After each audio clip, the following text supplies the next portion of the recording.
효도를 철회하셨습니까? 효도를 철회하셨습니까? 라는 제목으로 말씀을 전하고자 합니다. 서울 이제 종로구에 예전에는 중앙청이 있었죠. 효자동이 있습니다. 효자동. 이 효자동이 왜 생겼는가 유래가 있습니다. 뭐 이게 진짜라고 말하는 분도 있고 아니라고도 말하는 분이 있지만 이 유래는 이렇습니다. 술을 좋아하는 어르신이 아들네 집에 잠을 자러 가는데 아들네 집에 아기가 있었는데 그냥 자다가 덮쳤어요. 그래서 아기가 죽게 됐어요. 상당히 이거 고통스러운 일이죠. 근데 그걸 아는 며느리가 그 사실을 알고 남편에게 연락을 해서 빨리 묻으라고 하니까 또 아들은 뭐라고 하느냐면 죽어 있는 묻으라고 하잖아요. 이게 황당하잖아요. 뭐 죽어 있는 자녀에게 왜 할아버지를 아프게 했느냐고 아들이 그렇게 말하면서 뺨을 때렸습니다. 이게 뭐 기가 막힌 일이죠. 근데 뺨을 때릴 때 그 아들이 또 살아나 버렸어요. 여러분 이게 무슨 이야기냐면 그래서 옛날이기 때문에 너무나도 잘한 일이라 생각해서 임금님이 상을 주고 그리고 이들의 효도를 기리라고 하면서 그곳의 이름을 효자동으로 지었다는 이런 유래가 있습니다. 사랑하는 여러분, 이런 말 있죠. 한 아버지는 10아들을 기를 수 있습니다. 근데 10아들은 한 아버지를 복양하기 어렵다. 이런 말이 있습니다. 점점 불효가 많아지는 시대인데요. 성경에는 효도하는 자는 생명이 길어지고 그리고 아프지 않고 장수하는 복을 준다고 계속 말하고 있습니다. 근데 잘 효도하지 않죠. 역사적으로 효도하지 않는 그 예는 생과 함과 야벳 이야기가 있죠. 셈, 함, 야벳. 그 중에 함은 아버지 노아가 술을 먹고 지금 거의 벌거벗은 거 비슷한 상태로 있을 때 그것을 들춰내고 막 알렸죠. 아버지를 힘들게 했죠. 그래서 지금까지 저주받잖아요. 함의 자손은 지금까지 저주를 받고 있잖아요. 성경에 정확하게 나와 있는 거죠. 오늘날 시대는 효도를 철퇴했다. 제가 철퇴라는 단어를 썼거든요. 철회라는 단어를 썼는데 철회하고 철퇴했다. 그래서 효도를 잘 하지 않는 가정, 부모님을 무시하는 것이 일상화된 가정, 이게 시대의 흐름이다라고 말하는 분들 많아요. 시대가 왜 이렇게 굴러간다고. 그러나 성경은 절대 그렇게 말하지 않죠. 은혜와 복과 그리고 저주를 효도로 나눠 버렸어요. 효도가 중요하다는 거죠. 그럼 우리가 왜 효도해야 되느냐? 왜 효도해야 되느냐를 오늘 말씀을 통해서 알아보자는 거죠. 여러분 따라할까요? 하나님의 명령. 출애굽기 20장 12절 우리 한번 읽어봅시다. 시작. 내 부모를 공경하라. 그래야면 내 하나님 여호와가 내게 준 땅에서 내 생명이 길리라. 여러분 시대가 아무리 변해도 이거는 변하지 않아요. 공경하라 명령이죠. 이거는 해도 되고 안 해도 되도가 아니에요. 확실한 명령입니다. 지켜야 된다는 것을 말씀하고 있습니다. 지금은 시대가 달라졌어요. AI 시대. 그래서 별의별 일이 다 있습니다. 동성끼리 결혼하기도 합니다. 조용남 아내였던 윤여정 씨가 윤여정 여러분 아시잖아요. 탤런트고 영화배우고 한데 아들이 결혼했다고 너무 기뻐하는 거예요. 그래서 결혼해서 잘 산다고 너무 기뻐하는 거예요. 근데 그 아들이 아들입니다, 여러분. 무슨 말인지 이해됩니까, 여러분? 아들이 아들이에요. 사위가 아들이에요. 지금 이게 합리화하고 이걸 옹호하는 분들이 많아지는 시대입니다, 여러분. 이렇게 시대가 변했는데도 변하지 않는 것은 영원지존자 하나님의 명령이지요. 하나님의 명령은 절대 변하지 않습니다. 우리 몇 절이죠? 시편 90편 2절 3절 산이 다 같이 시작. 생기기 전에 땅과 세계도 주께서 조성하시기 전 곧 영원부터 영원까지 주는 하나님이시니이다. 주께서 사람을 티끌로 돌아가게 하시고 말씀하시기를 너희 인생들은 돌아가라 하셨사오니 말씀하고 있죠. 영원지존자 하나님이 모든 것은 변화도 2절에 있듯이 영원 불변하다는 거죠. 이거는 하나님 말씀은 영원 불변하다고 말하고 있고 지존하신 하나님 앞에서 모두 다 티끌로 돌아가는데 이 영원 지존자의 이 명령은 무조건 지켜야 된다는 것을 말씀하고 있습니다. 하나님은 영원 지존자로서 나라는 실정과 상황이라는 세상을 창조하시고 통치하시고 우주와 인간의 영원하신 여러분 왔다 갔다 하지 않고 영원하신 우리의 대통령임을 믿습니다. 이 대통령이라는 거죠. 그래서 그분이 어떤 분이냐? 전지전능하다 말을 여러분 많이 들었잖아요. 전지, 모르는 것이 없다. 그리고 전능, 못하시는 것이 없다. 전선이란 말은 잘 안 들어봤잖아요. 이거는 무슨 말이냐면 하나님이 가장 좋은 것으로 좋은 길로 인도하고 가장 좋은 것을 명령한다는 거예요. 가장 지혜로운 명령이 여러분 따라합시다. 부모 공경. 부모 공경이라는 것이에요. 전지전능하신 하나님이 가장 좋은 명령이고 가장 선한 일이고 가장 필요하고 가장 지혜로운 일이라고 말씀하시면서 부모 공경을 말했거든요. 그래서 전지전능 전선하신 분이 내 부모를 공경하라고 말씀하셨다는 거죠. 그래서 이거는 중요하다는 거예요. 하나님이 중요하다고 생각하는 거죠. 근데 요즘은 공경하지 않고 부모를 공격합니다. 혹시 여러분도 공격합니까? 공경하지 않고 무시하고 없이 여기는 경우가 너무나도 많이 있죠. 그래서 우리는 영원 지존자 하나님의 명령이라는 사실을 알고 존경하면, 그분을 공경하면 아프지 않고 장수하는 복도 주고 영혼이 잘되고 범사가 잘되고 강건케 되는 복을 주신다는 사실을 믿고 공경을 회복하는 여러분 되시길 바랍니다. 그렇게 돼야 된다는 것이죠.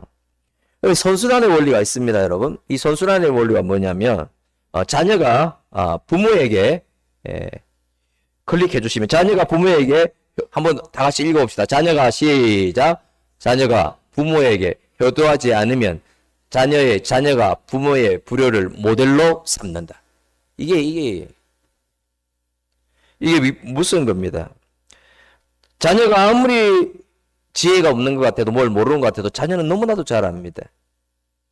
그래서 제가 배은의 악순환, 보은의 선순환 하니까 어떤 분들이 이 보은이 뭐냐고 물어보시더라고요. 모를 수도 있어요. 그래서 제가 풀었어요.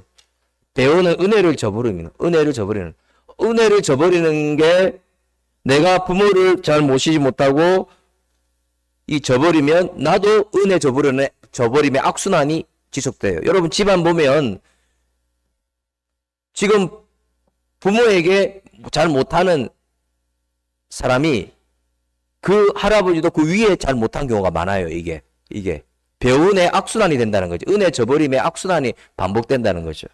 그런데 효도는 보온의 선순환으로 이루어지는데 은혜를 갚아요. 그래서 내가 부모에게 은혜를 갚는 마음으로 공경하고 공격하지 않고 잘하고 잘 대우하고 하면 보온의 선순환이 되어서 우리 자녀도 그대로 따라한다는 것이죠. 이거는요, 학자들도 나와 있는 겁니다. 그대로 따라한다는 거죠.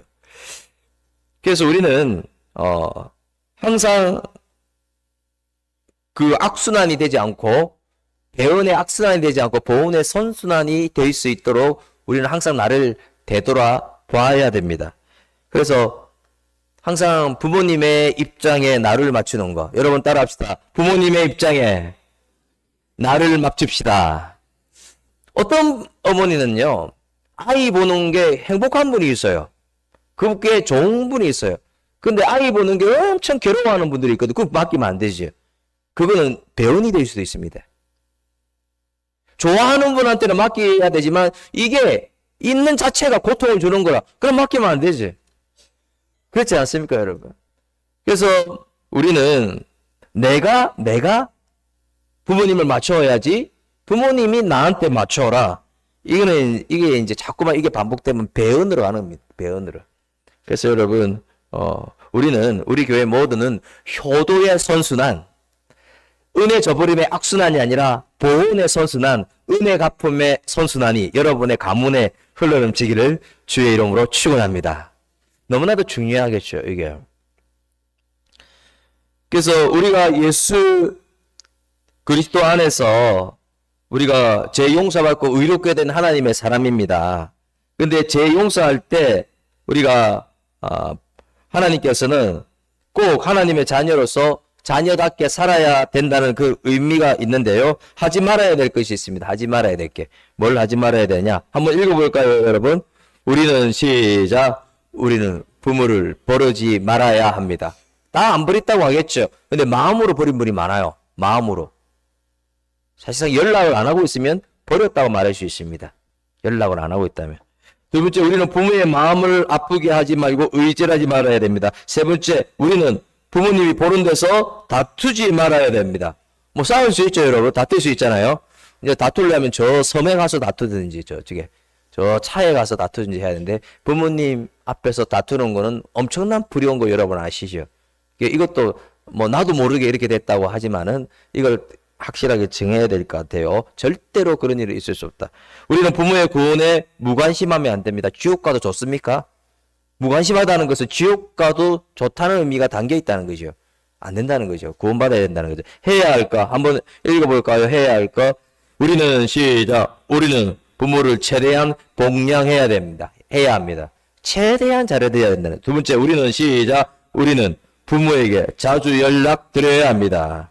연락하지 말고 안 와도 된다. 그 말을 여러분 믿으면 되는, 안 믿어야 된다는 거 아시죠? 저희 아버지도 단 한 번도 오라고 한 적이 없어요. 단 한 번도 연락하라고 한 적이 없어요. 그런데 가면은 진짜 좋아하시죠. 부모님이 그러신 것 같아요. 세 번째, 우리는 시작.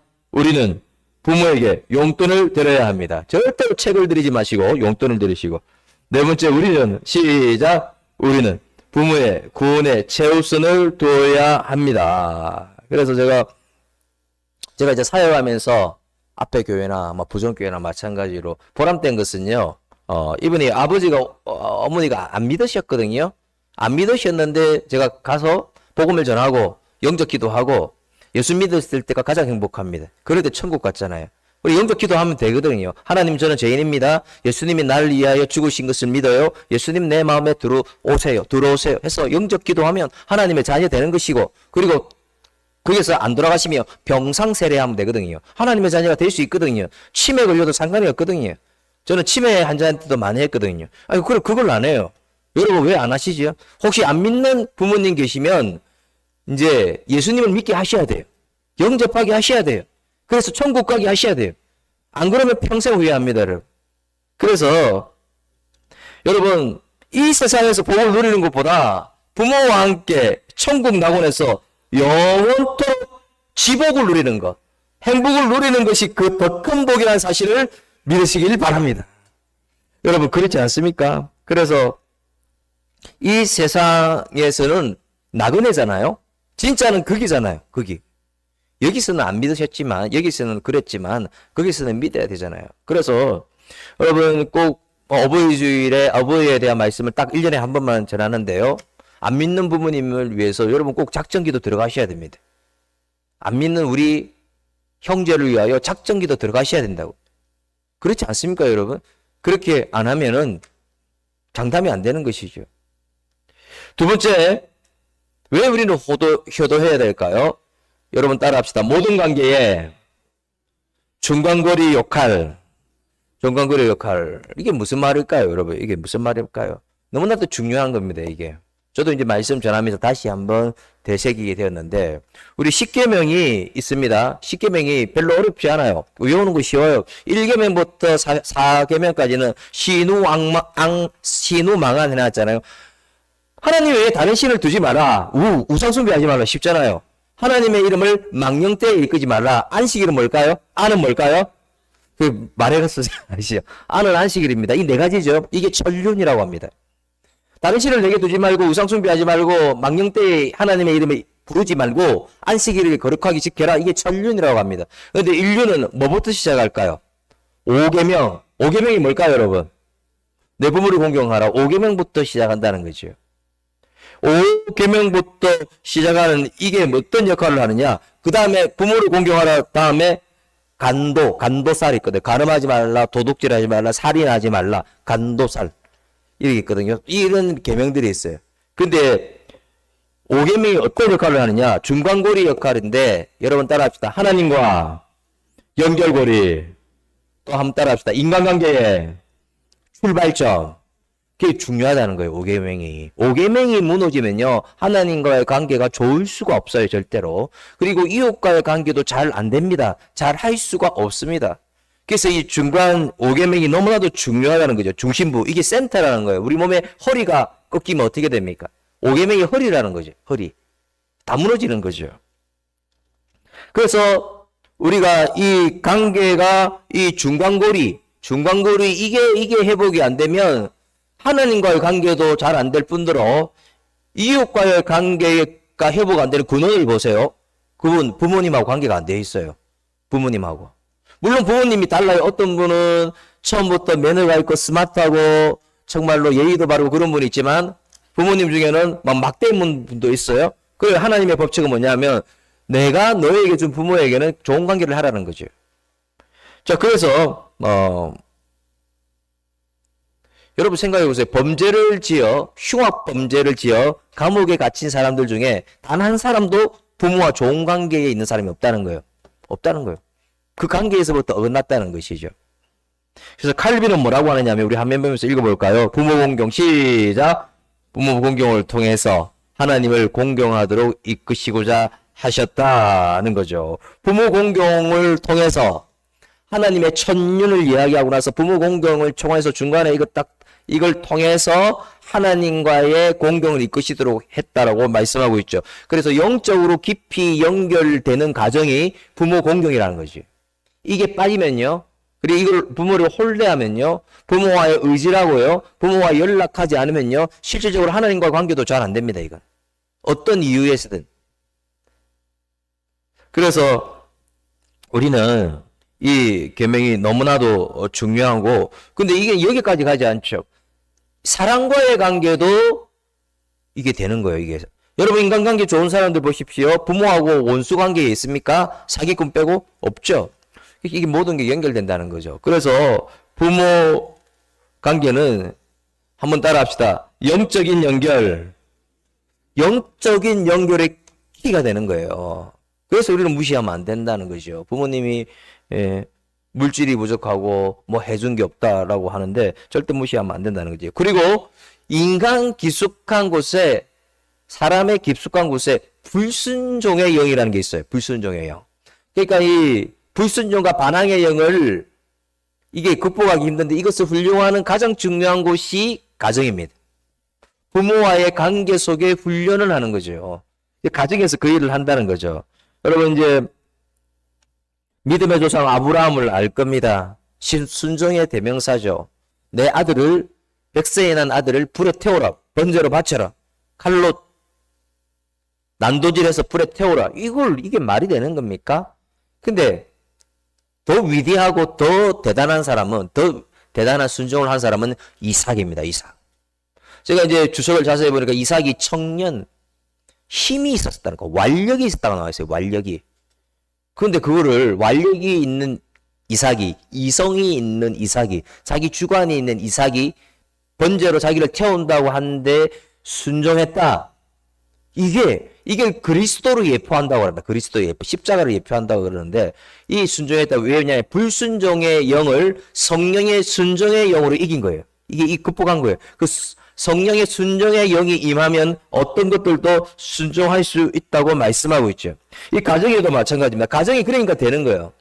이삭이 이렇게 불순종의 영이 떠나가고 순종의 영으로 가득하니까 아브라함 가정이 되는 거잖아요. 믿음의 조상이 되잖아요. 복에 복을 더하잖아요. 은혜에 은혜를 더하잖아요. 별과 같은 수많은 자녀들이 다 하나님의 엄청난 하나님이 부어주시는 사랑과 복을 받게 된 가정이 믿음의 가정, 순종의 가정, 아브라함의 가정인 줄 믿습니다.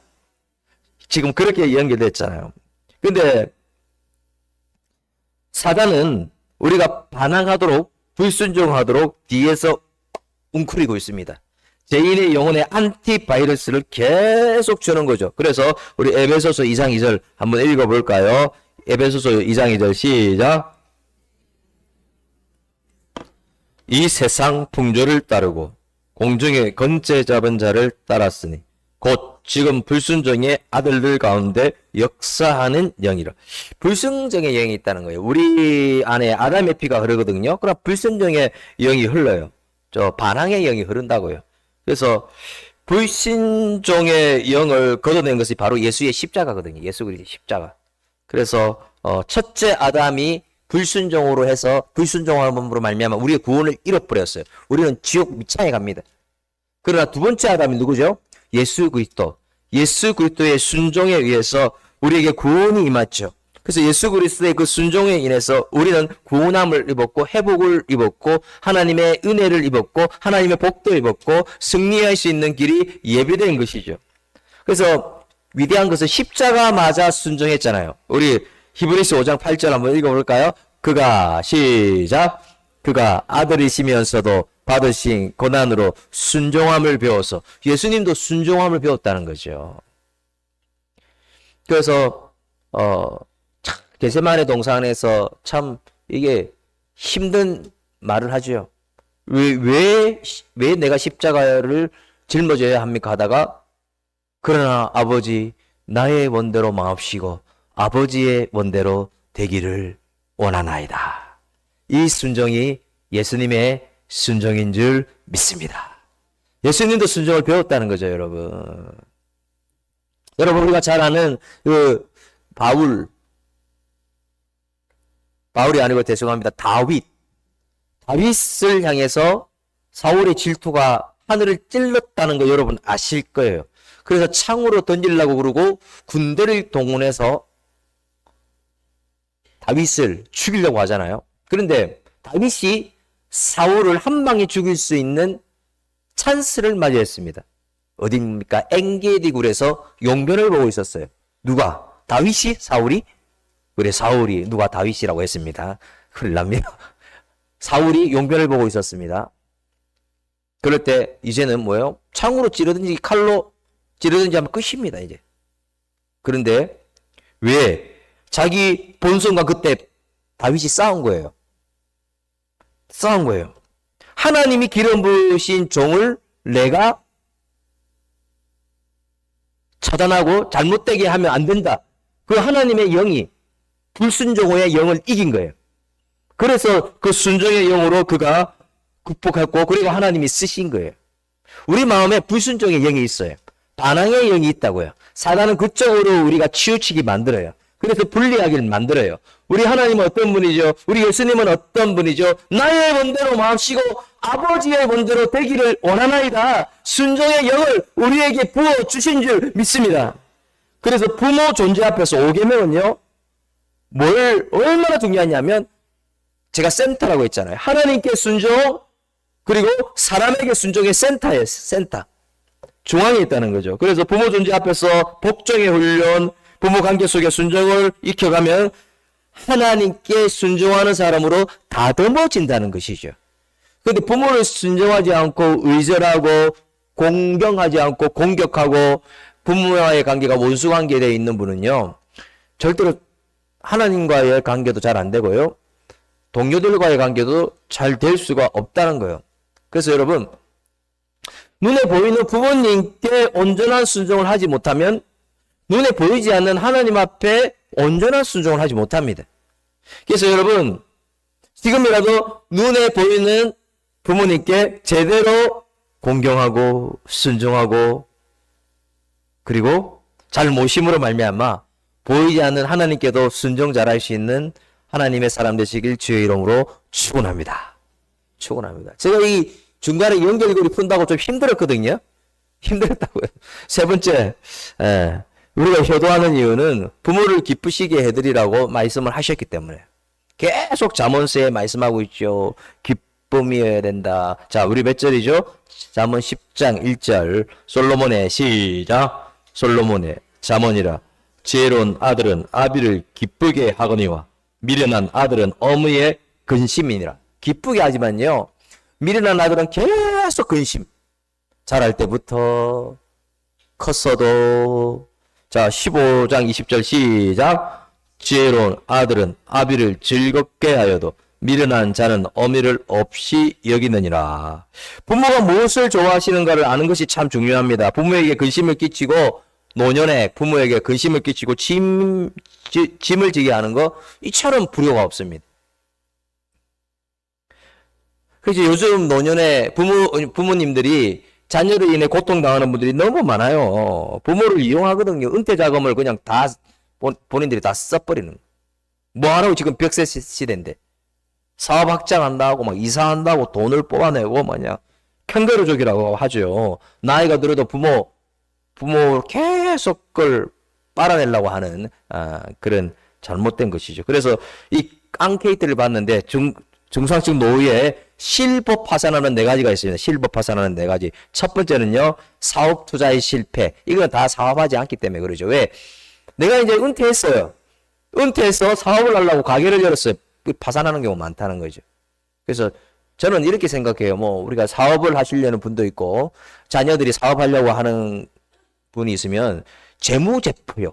재무제표를 파악하고 그거를 제대로 이해하면 시켜야 되는데 재무제표도 모르고 그리고 그 사업장에서 한 번도 경험하지 않고 그리고 자기가 그거를 종업원으로 있었을 때 성공했던 경험, 잘못했던 경험이 아니라 내가 성공했던 경험이 있고 기본적으로 경제지표, 사업하기 위해서는 해야 될 게 있거든요. 그걸 이해하지 못하고 하면 절대로 맡기면 안 됩니다. 뭐 동업한다고 해서. 그래서 두 번째는 중병으로 인한 의료비 지출, 즉 100세 시대거든요. 심각합니다. 그리고 또 세 번째는 항원위원, 또 네 번째는 이게 제일 크더라고요. 자녀 뒷바라지에 대한 부담 많다고요. 이게 너무 많다는 거죠. 그래서 나이가 점점 많아질수록 더 힘들어지는 거죠. 그래서 부모보다 자녀들이 이기적일 때가 많아요. 우리가 누가복음 15장의 탕자의 비유를 여러분 아실 거예요. 제가 이번에 효도의 관점에서 부모님에게 순종해야 된다는 관점에서 탕자와 그 형을 보았더니 공통점이 뭐냐? 이기적입니다. 이기적. 뭐냐면 이게 요구만 하잖아요. 아버지 생각은 전혀 없어요. 탕자는 내 재산 다 달라? 아버지 생각은 0.1%도 없다는 거예요. 그래서 호랑방탕하게 돌아왔고 아버지를 생각해서 돌아온 게 아니라 자기가 거지꼴이 되니까 돌아온 거잖아요. 그리고 나머지 아들도 마찬가지예요. 왜 탕자에게만 송아지만 잡아줄까 하는 그 아들도 부모에 대한 마음은 전혀 없는 거예요. 이기적인 거예요. 그걸 말하고 있더라고요. 부모는 늘 자식을 생각하지만 자식은 부모를 안타깝게도 생각하지 않습니다. 잘 생각하지 않습니다. 그래서 우리가 의지적인 결단을 하지 아니하면 효도하기 힘들다는 거죠. 부모를 기쁘게 해드리려면 어떻게 해야 됩니까? 여러분 한번 읽어볼까요? 시작. 자녀 뒷바라지 부담에서 벗어나게 해야 합니다. 물론 안 그런 집안도 많죠, 여러분. 그래서 제가 뭐 공부한다고 뒷바라지 해줄 수 있고 결혼한다고 해줄 수 있는데 사업한다고 그 부모님에게 돈 요구하는 거 저는 절대 반대거든요. 이게 절대 반대거든요. 예. 동업한다고 이제 돈을 요구하고 이것도 저는 좀 반대거든요. 투자한다고 이거는 진짜 반대죠. 이거는 투자해서 성공할 수도 있죠. 아주 위험한 거죠. 투자하고 동업하고. 그래서 이번에만 돈을 해주면 된다 이 말을 믿지 마시라는 거예요. 이번에만. 아들들이 그런 말 많이 합니다. 이번에 마지막이라고. 말 믿지 말라는 거죠. 제가 왜 이런 이야기를 하는지 아십니까? 저는 교구 사역 경험을 많이 했습니다. 별의별 일을 다 봤습니다. 이런 일들 많이 봤습니다. 그래서 근데 문제는 뭐냐면 다 해줬거든요. 매덕 10억 이상 20억 해준 부모님도 제가 봤는데요. 나중에 자기가 돈이 많아지고 자리를 잡으면 부모를 외면합니다. 외면한다고. 절대로 챙기지 않습니다. 그런 얘기가 너무 많아요. 그래서 제가 가장 마음이 아픈 것이 뭔지 아십니까? 제가 이제 하나님의 일을 하고 교구 사역을 하고 목사로서 신방을 하고 할 때 가장 마음이 아픈 거는 뭐냐면 이거예요. 그 아들을 위하여 부모님이 돈 다 주는 거예요. 수억이 수억. 10억까지 막 다 주는 거예요. 근데 그 부모님이 암에 걸렸거든요. 아들은 치료비를 10원도 주지 않습니다. 제가 볼 때 제가 한계가 있잖아요. 내가 그 부모님의 아들은 아니잖아요. 제가 볼 때 이거는 치료하면 암이 나을 수 있어요. 이거는. 그런데 부모님 돈 다 가져가고 부모님 돈 없고 자녀들은 다 외면해버려요. 방치해버려요. 쉽게 말하면 그냥 돌아가시라 이렇게 놔두는 거예요. 그게 한두 건이 아니에요. 그게 가장 마음이 아파요. 그래서 제가 조금 용기 더 있으면 뭐 그분 만나서 이렇게 하셔야 된다 공고도 하고 하지만 방치라. 우리 어머니는 암 치료가 안 됩니다. 방치라. 너무 마음이 아픈 거예요. 다 해줬는데 소천해도 관심이 없어요. 그리고 분명히 아들을 위하여 생명을 걸었거든요. 그게 안 와요. 홀로 방치되는 경우도 많아요. 홀로.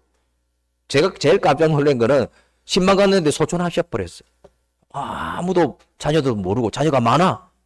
예, 이런 경우. 이런 경우가요. 적은 게 아니고 많다고요, 여러분. 적은 게 아니고. 그리고 누구나 다 우리가 불순종의 영이 들어가고 잘못된 복음이 들어가고 이 세대를 따라가면 누구나 다 그렇게 될 수 있을 확률이 있어요. 내 것.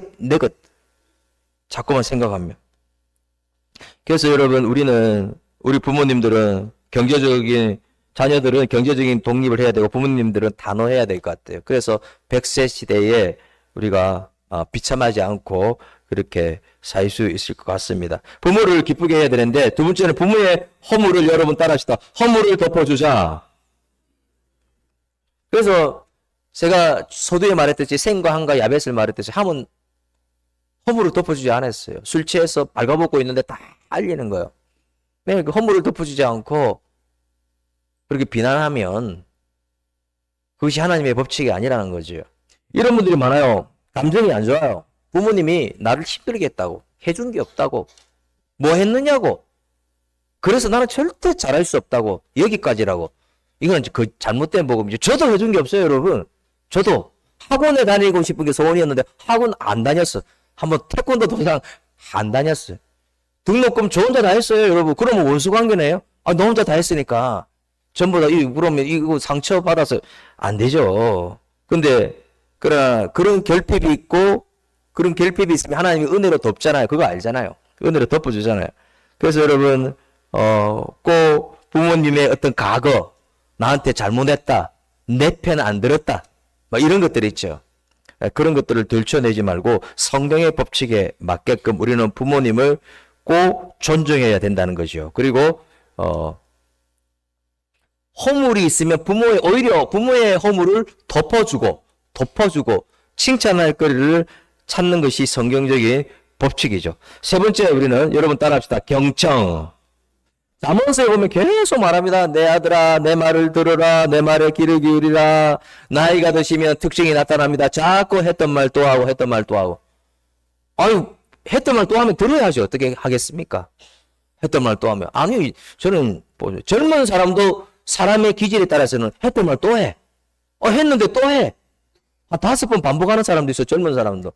그러면 어른들이 우리가 생각해서 했던 말 또 할 수도 있습니다. 또 한다고 해서 우리는 함부로 절대 판단하지 말아야 되고 마지막이라고 생각해야 되죠.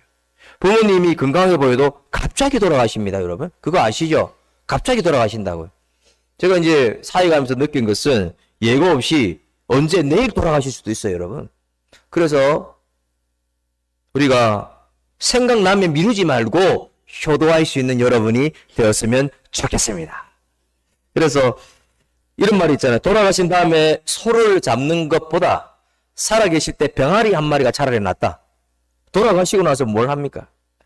그래서 여러분, 환경 자체가 어려워지고 이 세대가 급속하게 변화되어가는 이 세대, 절대로 여러분 부모 힘들게 하지 말고 허물을 덮어주시고 경청하시고 기쁘게 해드리는 하나님의 사람 되시길 주의 이름으로 축원합니다. 그러면요, 효도할 때 하나님이 복 준다는 걸 우리는 알아요. 그럼 구체적으로 어떤 복을 줄까요? 저는 이렇게 말을 지어봤습니다. 첨부된 복입니다. 첨부된 복. 계명이 있습니다. 하나님의 계명, 10계명이 있습니다. 나 외에 다른 신을 두지 말라, 우상 숭배하지 말라, 부모를 공경하라. 이런 계명 중에 첨부된 계명은 하나밖에 없습니다. 우리 몇 절이죠? 10계명 중 축복의 약속이 출애굽기 20장 12절. 다 같이 시작. 부모를 공경하라. 그 다음에 뭐라고 되어 있습니까? 그리하면이 나와 있잖아요. 그리하면. 10계명 중에 유일하게 첨부된 게 나온다고요. 그리하면 다 같이 시작. 내 하나님 여호와가 내게 준 땅에서 내 생명이 길리라. 이 말은 무슨 말이냐? 형통하면서 잘되고 오래 사는 것을 말해요. 아프면서 오래 살면 안 되잖아요, 여러분. 안 아프면서 형통하면서 장수하는 거, 오래 사는 것을 말씀하고 있습니다. 그래서 역사적으로 마찬가지고 신약 세대도 마찬가지고 불효자들이 잘 말귀를 못 알아들으니까 하나님이 강렬한 말씀을 줍니다. 예수님이 강렬하게 말합니다. 왜 이 강렬한 말씀을 주느냐 하면 못 알아듣고 또 불효하거든요. 몇 절이죠? 우리 잠언 30장 17절 말씀 우리 다 같이 읽어봅시다. 시작. 아비를 조롱하며 엄히 순종하기를 싫어하는 자의 눈은 골짜기에 까마귀에게 쫄고 독수리 새끼에게 먹히리라. 왜 이렇게 강력한 말씀을 하신지 아십니까? 안 하거든요. 자꾸만 불효하거든요. 자꾸만 이기적이거든요. 그래서 저는 이제 각선희 목사님이 생각나는데요. 이분이 이북에서 내려왔잖아요. 1950년도에 산에서 아버지가 총살을 당하는 걸 봤어요. 총살을 당하는 걸 보게 됩니다. 아버지는 이미 괜찮습니다. 아버지는 이미 숨을 거뒀습니다. 이미 숨을 거뒀어요. 그래서 이제 죽음이 되었죠. 사람이 세 명이 죽었는데요. 2명은 살아있어요. 근데 아버지는 이미 죽음이 되었어요. 죽음이 된 아버지의 앞에 딱 가서 있으니까 죽음이 된 아버지가 말을 해요. 이렇게 말합니다. 이놈아, 살아야 효자다. 얼른 피해야 된다. 들키면 죽는다. 이렇게 말하는 거예요. 아니, 시체인데. 각선희 목사님 깜짝 놀란 거예요. 아니, 죽은 시체인데. 죽으면서까지 아들만 생각하는 분이 아버지라는 거예요. 아버지. 그러면서 저는 중국 시시성에 있었던 일이 생각나는데요. 반신불수 할머니 79세.